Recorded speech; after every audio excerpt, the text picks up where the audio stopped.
el método de Aiken del segundo orden, delta cuadrado, y también habíamos establecido su condición de convergencia. Dijimos que podíamos utilizar las ecuaciones número 44. Podíamos utilizar las ecuaciones número 44. Sin embargo, es imprescindible establecer la condición de convergencia de este método. Y por lo tanto, habíamos introducido una nueva nomenclatura, la que tenemos acá, ¿verdad? Una nueva nomenclatura. Y bueno, de acuerdo a la ecuación que acá tenemos, es necesario x sub n para elevar al cuadrado y delta cuadrado de x sub n menos 1, que está representado de esta manera. Teniendo en cuenta de que los valores de delta x sub n y delta x sub n menos 1 podemos obtener de esta manera. Entonces habíamos modificado un poco la nomenclatura de manera que a través de estas relaciones diferenciales podríamos establecer una condición de convergencia.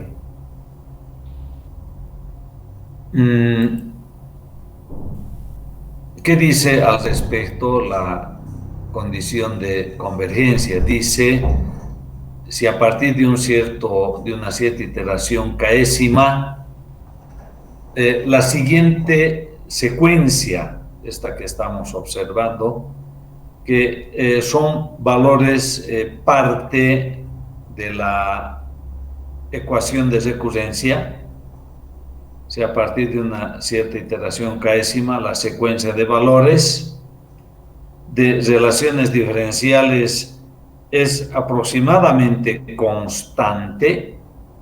Esto es lo importante, aproximadamente constante. Entonces, se puede asumir que x sub k con distintivo es una mejor aproximación a epsilon que x sub k más 1. En particular, esta diferencia es entonces una buena estimación del error.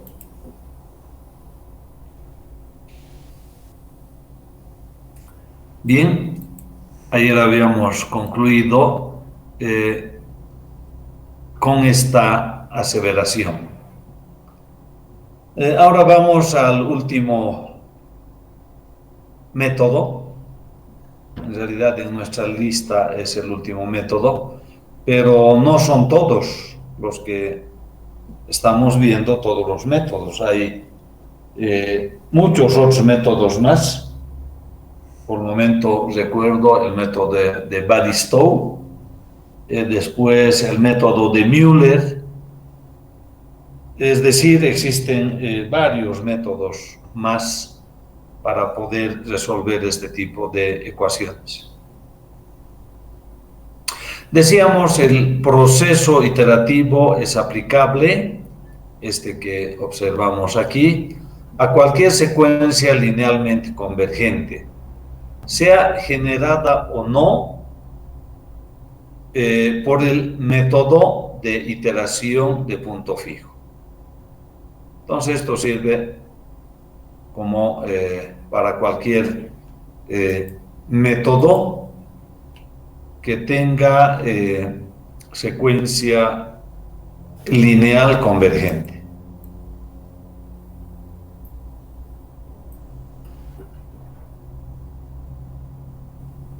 Vayamos ahora a este párrafo. Dice, si en el caso de una iteración de punto fijo establecemos que un cierto x sub k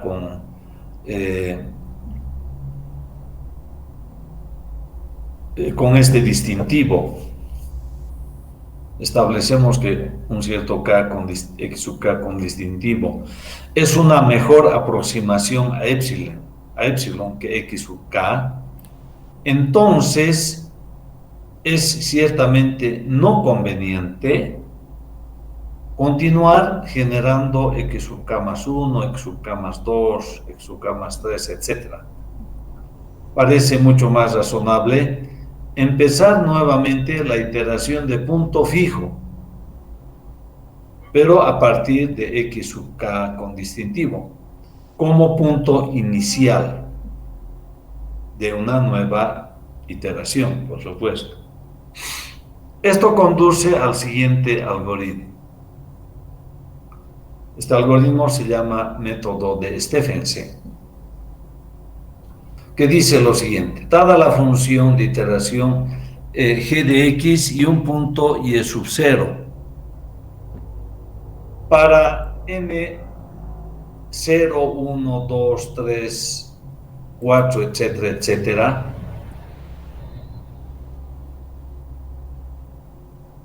hasta satisfacer una condición efectuada. La asignación de y sub 0 a x sub 0, ya que n es 0. El cálculo de x sub 1 como g de x sub 0 y x sub 2 como g de x sub 1. ¿Qué significa esto? Aplicación de la iteración de punto fijo. Luego calcular delta x sub 0 y delta x sub 1 mediante esta ecuación. Mediante esta ecuación generamos o calculamos delta x sub 0 y delta x sub 1. Este valor de delta x sub 1 asignamos a la variable d, y el valor delta x sub 0 dividimos entre d. En realidad estamos dividiendo delta x sub 0 entre delta x sub 1, y eso denominamos r a la menos 1. Teniendo r a la menos 1, así también el valor de d y el valor de x sub 2 previamente calculado, por lo tanto tenemos todos los valores conocidos a la derecha de esta igualdad.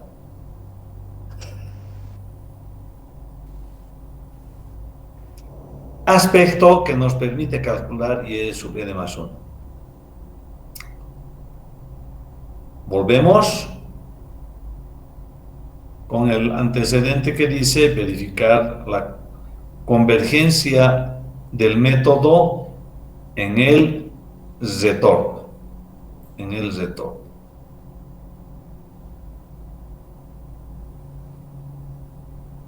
Entonces, el método de Stephenson también es un método bastante sencillo.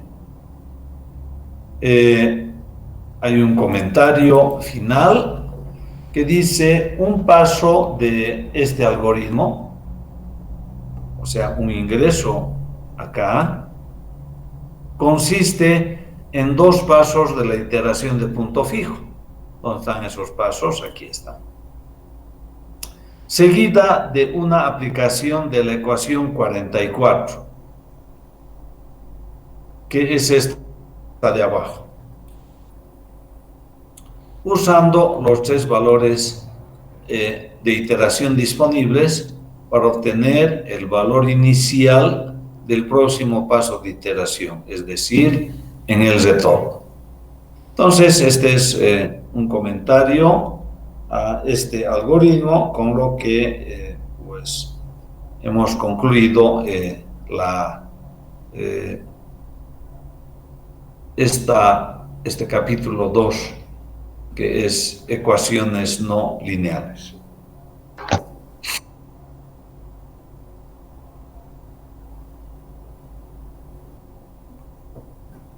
Resolución de sistemas de ecuaciones no lineales. El problema de resolver un sistema de ecuaciones no lineales se evita en la medida de lo posible. Por lo general, se aproxima el sistema no lineal mediante un sistema de ecuaciones lineales. Esto es siempre posible en matemáticas, pero a veces esta posibilidad se diluye. Cuando esto no es satisfactorio, el problema debe enfrentarse en forma directa. El punto de vista más directo consiste en adaptar los métodos del anterior capítulo que aproximan las soluciones de una sola ecuación no lineal en una variable, la cual se reemplaza por un problema vectorial que incorpora todas las variables. Un sistema de ecuaciones no lineales tiene esta forma. Son varias ecuaciones, en realidad n ecuaciones, y por supuesto existen n incógnitas.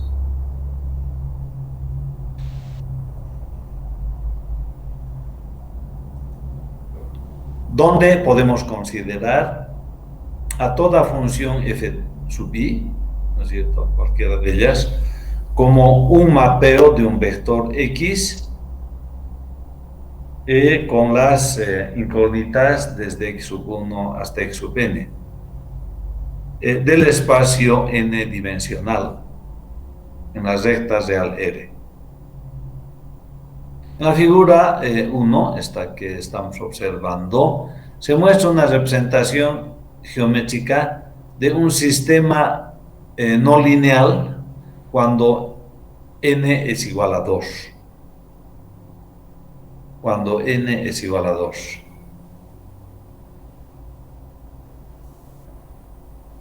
Aquí observamos, por lo tanto, de que existen dos puntos de intersección entre las variables, entre las funciones f1 y f2. Aquí hay un punto de intersección y aquí hay otro punto de intersección donde las funciones se hacen cero. Y en realidad de eso se trata. Hallar los valores de las variables donde las funciones se hacen cero de manera simultánea. Este sistema de n ecuaciones no lineales con n incógnitas puede representarse también mediante la definición de una función f mayúscula, mapeando R en R. Mapeando R en R por medio de esta ecuación.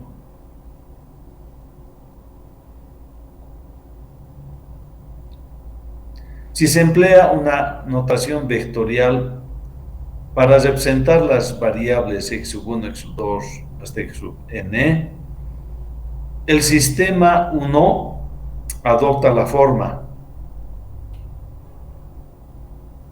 f de 0. Las funciones f sub 1, f sub 2, etc. hasta f sub n son entonces las funciones coordenadas de f.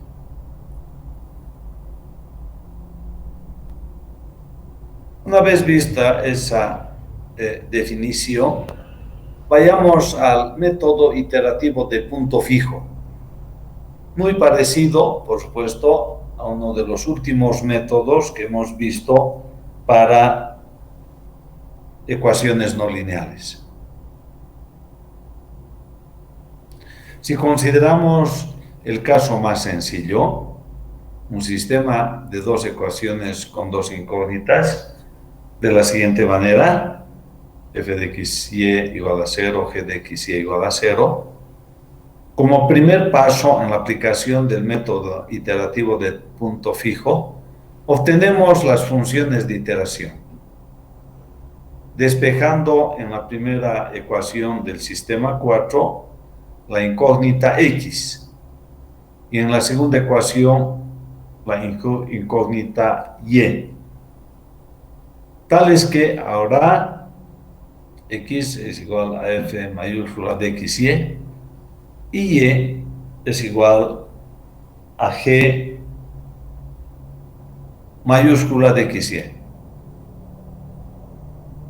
De tal forma que cualquier solución del sistema 5 también es solución del sistema 4.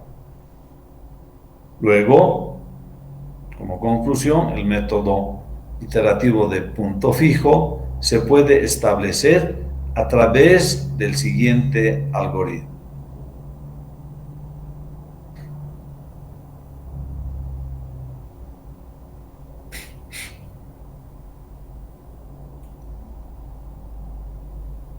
Dos, algoritmo del método iterativo de punto fijo para sistemas de ecuaciones no lineales. Sea epsilon lambda una solución al sistema de ecuaciones 4, a este, y un punto inicial asumido, x sub 0 y y sub 0. Por lo tanto, al asumir este punto inicial, estamos suponiendo tanto la abscisa como x sub 0 y la ordenada como y sub 0. Entonces, dicho esto, pasamos al proceso iterativo para n 0, 1, 2, 3, 4, 5 hasta satisfacer una condición,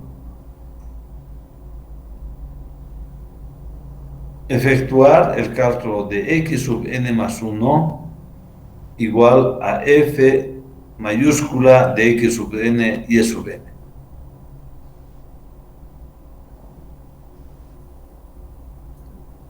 Y y sub n más 1, la primera fue x, la segunda y sub n más 1 igual a g de x sub n y sub n. Decimos verificar la consistencia o la convergencia del método en el retorno.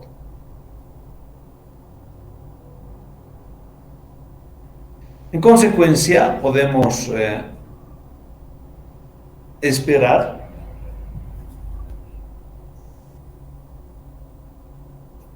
debemos esperar que haya convergencia. Eso es lo que debemos esperar. Y lo que en realidad estamos haciendo, por lo tanto, como una representación geométrica, es establecer para esta raíz, que es la intersección de las funciones, establecer una región R de la raíz. Podríamos decir región R1 de la raíz, y esto región R2 de la raíz.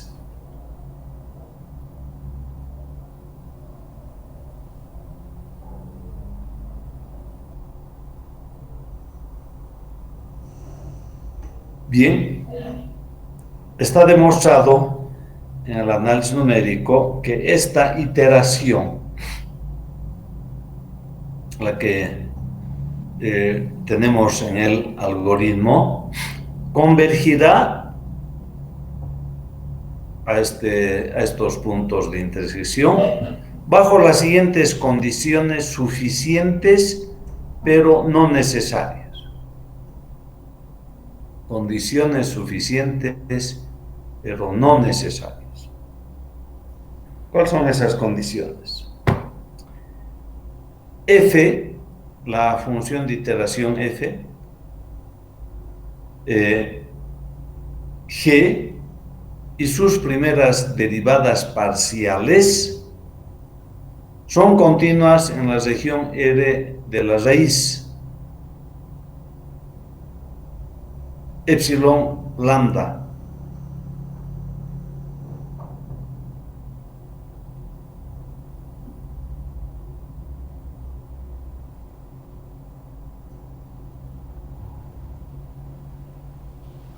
Fg y sus primeras derivadas parciales son continuas en la región R de la raíz epsilon lambda, donde R consiste, esta es la región, donde R consiste de todos los pares de valores x y y que cumplen la condición de que x en valor absoluto, x menos epsilon, es menor o igual a E mayúscula, así como Y menos lambda es menor a E mayúscula, para algún valor positivo E. Para algún valor positivo E. Primera condición, suficiente pero no necesaria. 2. Las siguientes desigualdades se cumplen. Valor absoluto de la derivada parcial de la función de iteración respecto de x más valor absoluto de la representación valor absoluto de la derivada parcial de la función respecto de y, sumados, menor o igual a k. Y lo mismo para g, ¿no es cierto? Valor absoluto de la derivada parcial de la función de iteración g respecto de x más valor absoluto de la derivada parcial de la función g respecto de y menor o igual a k. ¿Para qué? Para todos los puntos x y en la región y algún k que sea menor a 1. Y finalmente la aproximación inicial, x sub 0 y y sub 0, se escoge de R.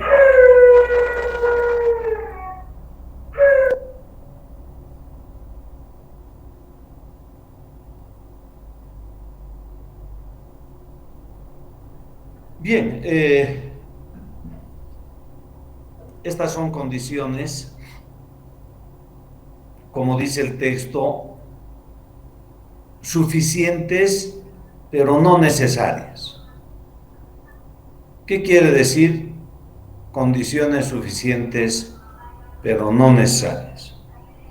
Quiere decir que todo sistema de ecuaciones no lineales que cumpla con estas tres condiciones convergirán.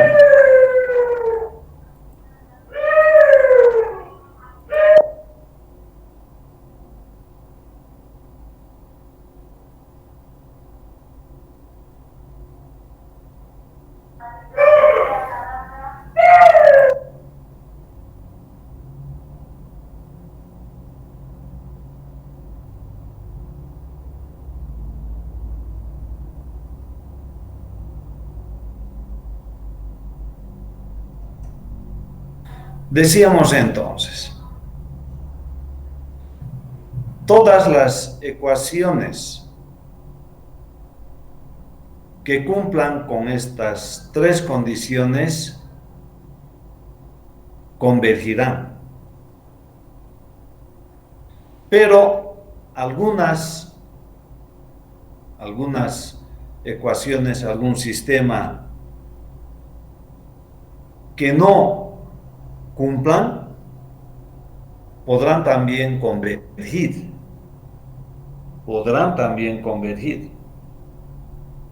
Por lo tanto, son condiciones suficientes, pero no necesarias. Las que cumplan convergirán y algunas que no cumplan podrán también convergir. Podrán también convergir. Por lo tanto,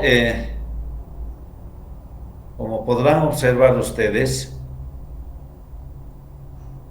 el método consiste en, de la primera ecuación, obtener la función de iteración,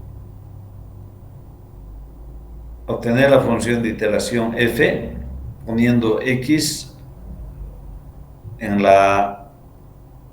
el primer miembro, y de la segunda ecuación, obtener g mayúscula, poniendo y en el miembro de la izquierda.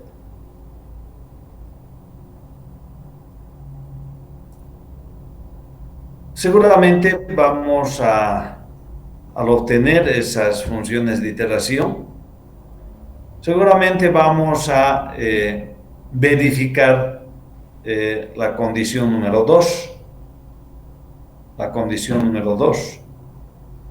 para garantizar convergencia. Mientras que la condición número 1 nos está diciendo que un par de valores que esté dentro de la región R es importante. Porque si yo tengo ese par de valores que es x sub 0 y y sub 0 en esta región R, no voy a pretender obtener la solución de esta otra región. Eso es lógico, ¿verdad? Eso es lógico. Entonces, la condición 1, por ejemplo, y la condición 3 van en ese sentido. Es decir, que escojamos un par de valores. Un ejemplo al respecto tenemos acá. Dice resolver el siguiente sistema de ecuaciones no lineales utilizando el método de punto fijo. Con bastante sencillez, de acá podemos despejar x sub 1, ¿no es cierto? Podemos despejar x sub 1.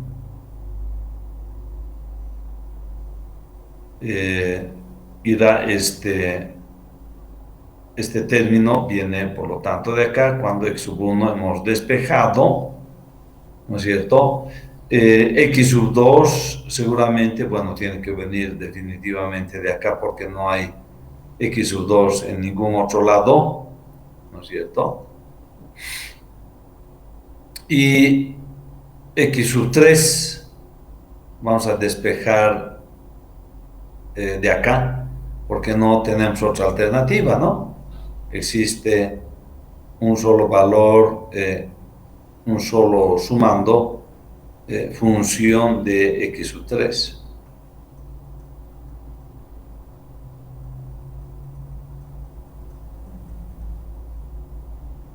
Resolviendo con sustituciones simultáneas, primero se despejan las ecuaciones de las ecuaciones las variables de la siguiente forma. Para verificar que el proceso iterativo converge, se deberán cumplir las siguientes condiciones en las fórmulas con derivadas parciales. Ecuación 6. Ecuación 6. A eso se refiere cuando decimos ecuación 6.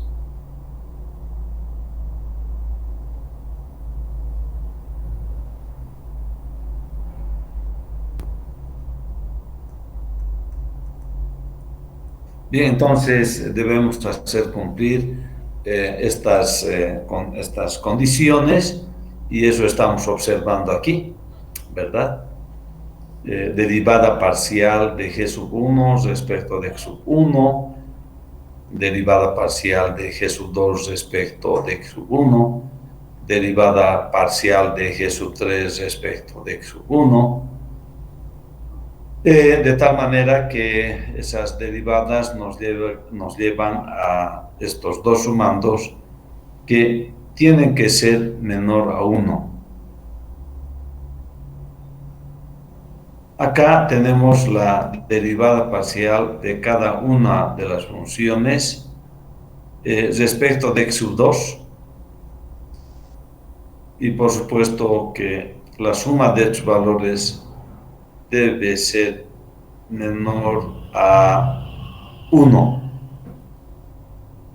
Luego tenemos la derivada parcial de la primera función respecto de x sub 3, la segunda también, y la tercera también respecto de x sub 3, y hallando las derivadas, estos valores tienen que ser menor a 1.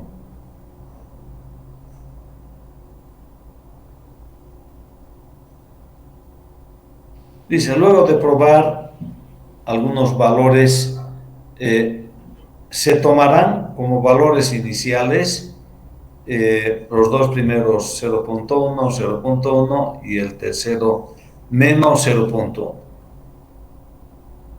Además de darnos como tolerancia un error de 10 a la menos 8. Creo que es menos 8. A ver, vamos a agrandar.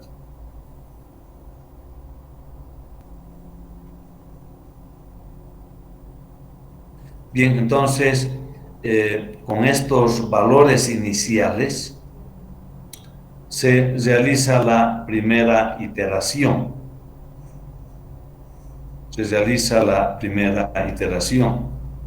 Ya tenemos calculadas las derivadas parciales. Entonces, se reemplazará a estos valores en el concepto de error, ¿no es cierto? Que es x sub 1, 1 menos x sub 1, 0. Menos x sub 1, 0.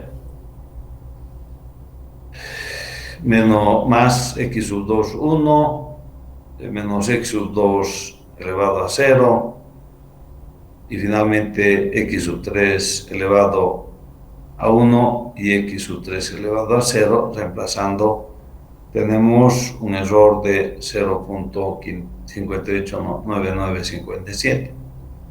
Calculamos las derivadas parciales para determinar la convergencia del método. Es decir, vamos a utilizar estas tres ecuaciones para la correspondiente verificación.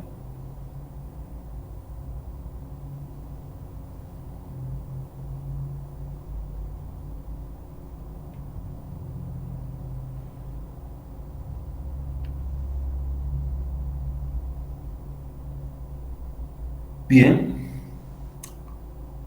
las condiciones de convergencia nos están diciendo resultado menor a 1. Eso es importante. Una vez del reemplazo de valores en estas ecuaciones obtenidas, ¿no es cierto?, menores a 1, observando estos valores, luego calculando las derivadas parciales para determinar la convergencia del método. Ya en la segunda iteración, también reemplazando valores en las derivadas que hemos encontrado, que hemos establecido, también tenemos menor a 1. Observando estos valores se puede concluir que el método convergirá, pero como el error es mayor a la tolerancia, se deberá continuar con otra iteración.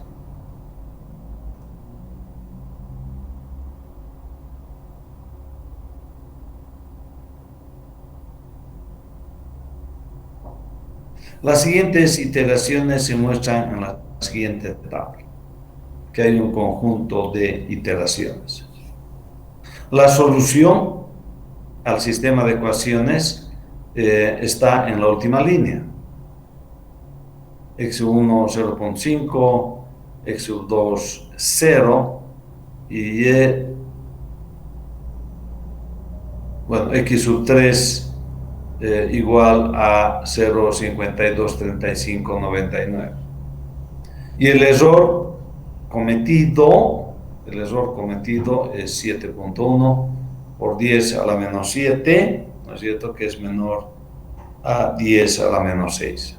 La solución al sistema de ecuaciones, por lo tanto, es esta, siendo el error 7.1 por 10 a la menos 7, tal como aquí. Entonces, es un método bastante sencillo.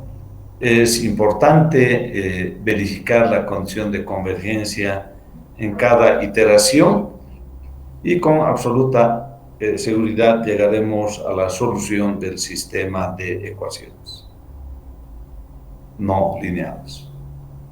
Luego viene ahora el siguiente método, que me gustaría que hagan una rápida lectura de esta página y luego vuelvo con ustedes en unos instantes. Procedan, por lo tanto, a la lectura.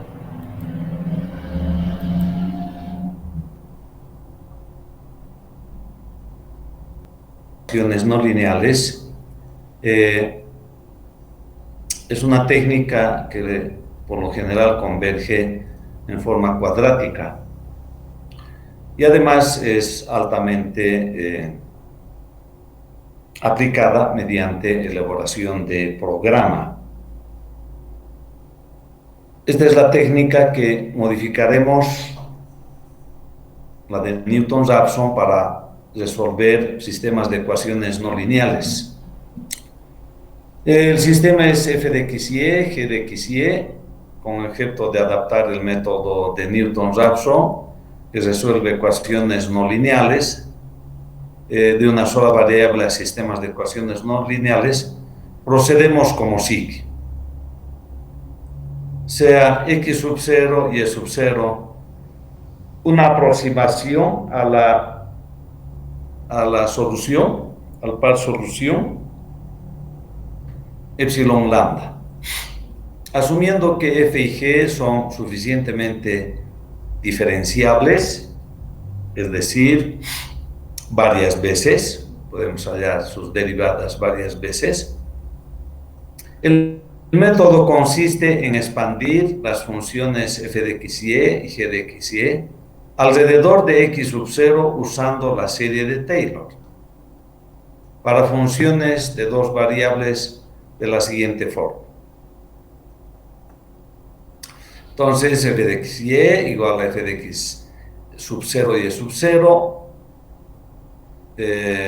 x menos x sub 0 entre el factorial de 1 que anotamos por la derivada parcial de la función f respecto de x en x sub 0 y e sub 0, más más y menos y sub 0 dividido entre el factorial de 1 que anotamos, multiplicado por la derivada parcial de la función f respecto de y en x sub 0 y e sub 0.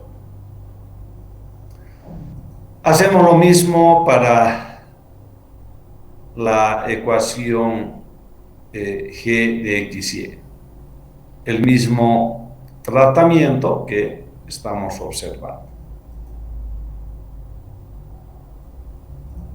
Bien. Asumiendo que x sub 0 y e sub 0 están suficientemente cerca a la solución epsilon lambda, de tal forma que podemos despreciar los términos de orden superior, esos que vienen después de este signo más, también aquí. Igualamos los términos lineales, fíjense cómo ahora con 3 sumandos, 1 más 2 más 3 sumandos, el sistema se ha convertido en un sistema lineal. Entonces, igualamos los términos lineales, estos que acabamos de escribir, de la expansión, a 0. Igualamos a 0. Lo que nos da el siguiente sistema de ecuaciones. Es decir, del sistema 8 pasamos al sistema 9. Esta función pasa como función negativa, la función g como función negativa, y simplemente decimos que las derivadas, todas estas funciones, incluidas f, g y las otras derivadas, se calcularán en x sub 0 y y sub 0. Eso dice este párrafo, donde se entiende que todas las funciones y sus derivadas parciales deben ser calculadas en x sub 0 y y sub 0. Y tendremos la primera aproximación asumida, x sub 0 y y sub 0. Por lo tanto, podemos esperar que el nuevo par resultante, proveniendo del sistema 9, sean pues x sub 1 y y sub 1, es decir, esto x sub 1, esto y sub 1, esto x sub 1 y este y sub 1. Que vamos a esperar que este par esté más cerca a la solución epsilon lambda que el par inicial x sub 0.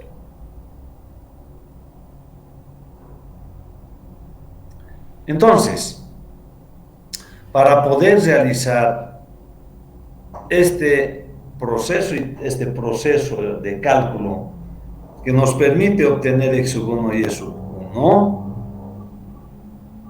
para poder realizar este cálculo, debemos escribir la solución al sistema 9 de manera que podamos realizar iteraciones sucesivas y por lo tanto no solo calcular el par x sub 1 y y sub 1, sino el siguiente par x sub 2 y y sub 2, y así sucesivamente,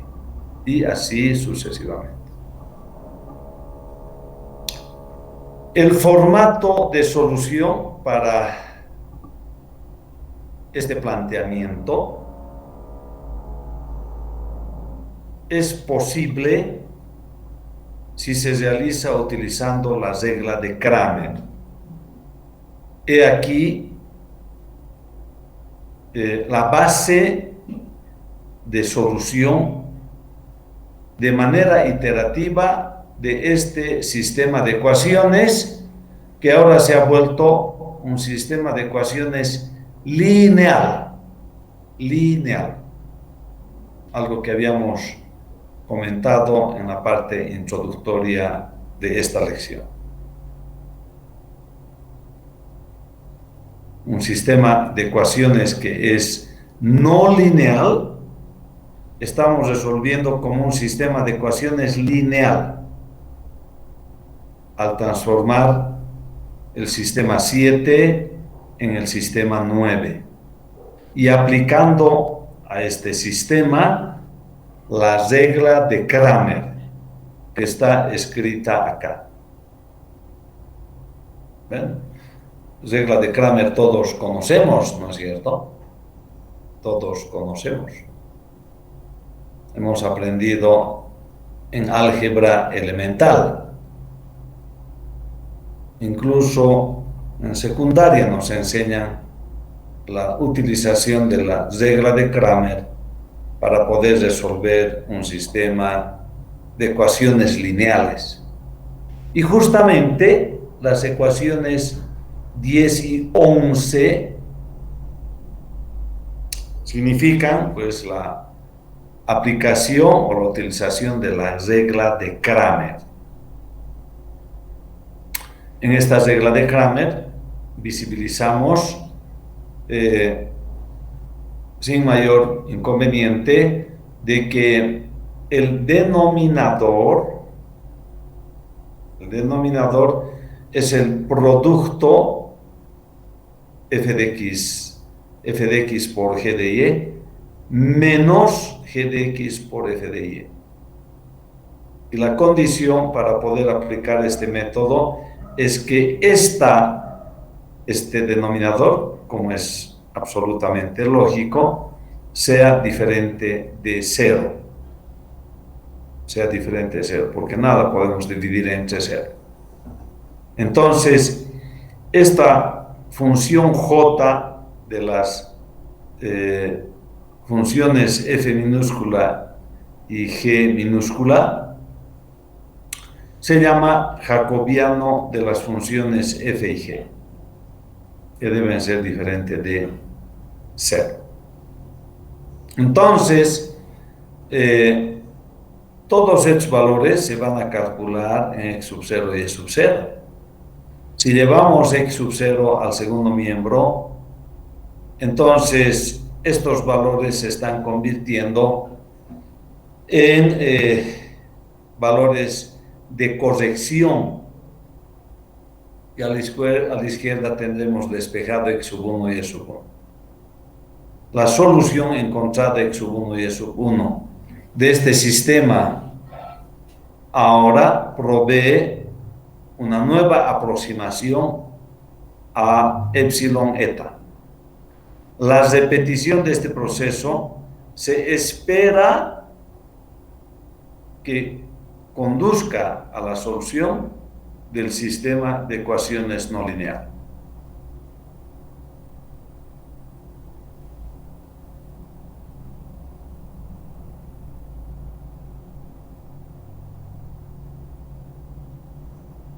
Bien, interesante la regla de Cramer, por supuesto que sí. Podrán observar que la regla de Cramer convierte en solución al utilizar los determinantes, ¿no es cierto? Los determinantes, tanto en el numerador como en el denominador. Y por supuesto, esto nos lleva a un algoritmo, ¿no es cierto? El algoritmo del método de Newton para sistemas de ecuaciones no lineales.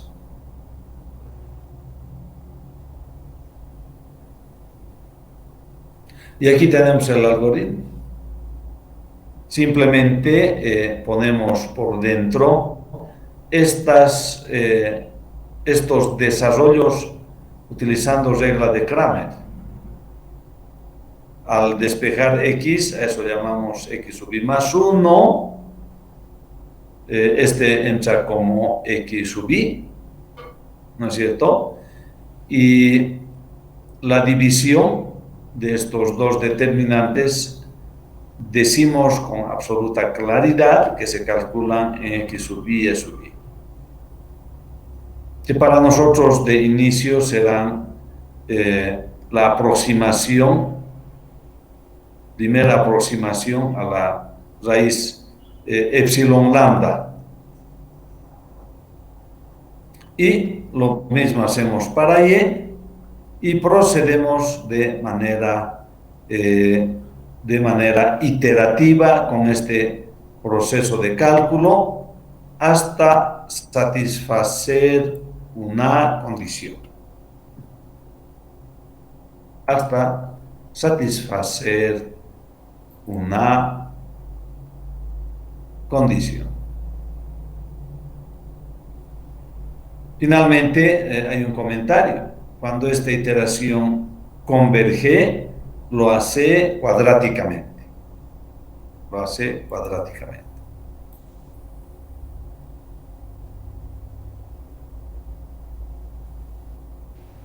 Dejaremos por unos instantes el algoritmo, así como se ha planteado. Y retorno en unos minutos con ustedes. Es la automatización de este proceso.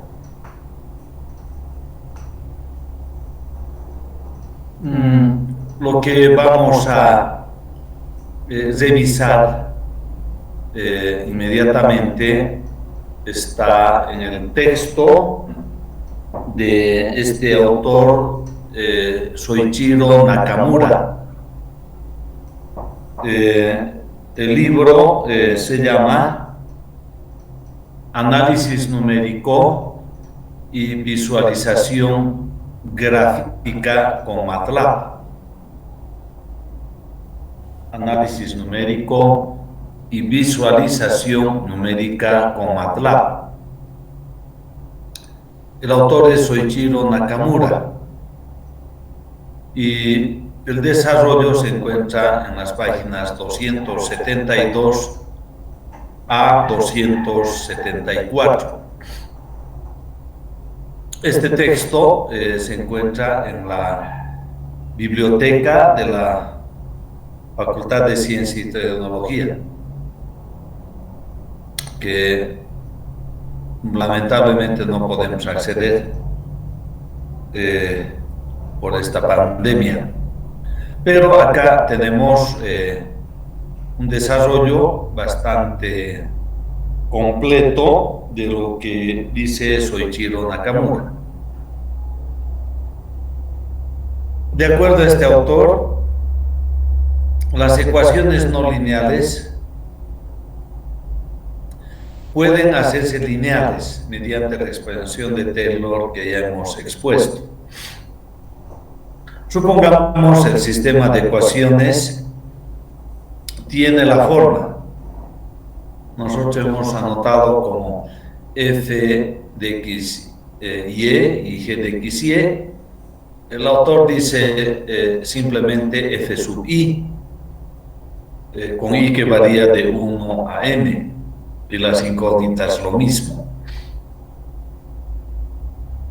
Donde f sub i es una función no lineal de las x sub j. Si tenemos una estimación inicial de la solución, esta se puede escribir así: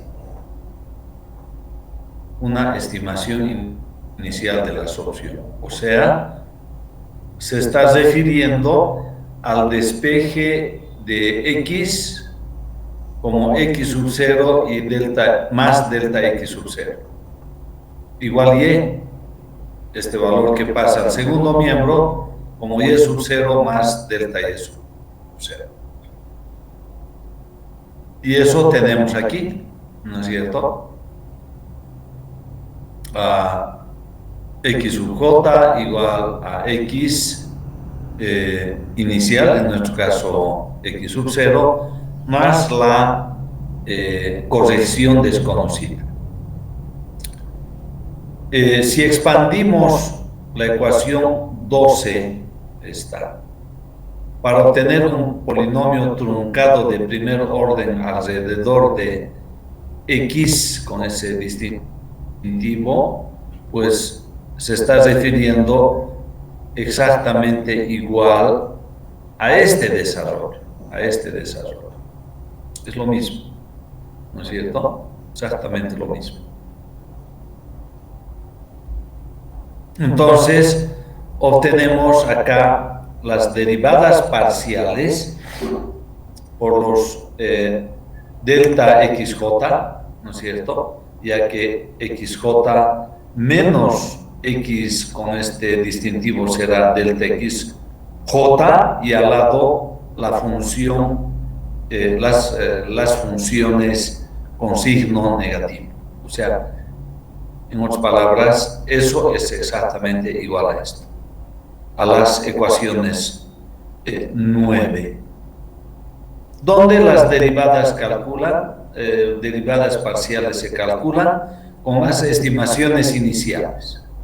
La ecuación 14 puede escribirse en forma matricial de la siguiente manera. Aquí está. Donde J es la matriz jacobiana dada por esta ecuación 16. O sea, se refiere exactamente igual a J aquí, J, ¿no? La función jacobiana.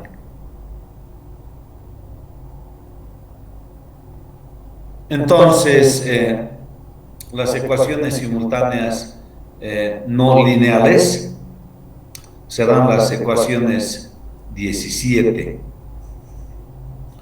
Y aquí viene lo importante. Aquí viene lo importante. Las derivadas parciales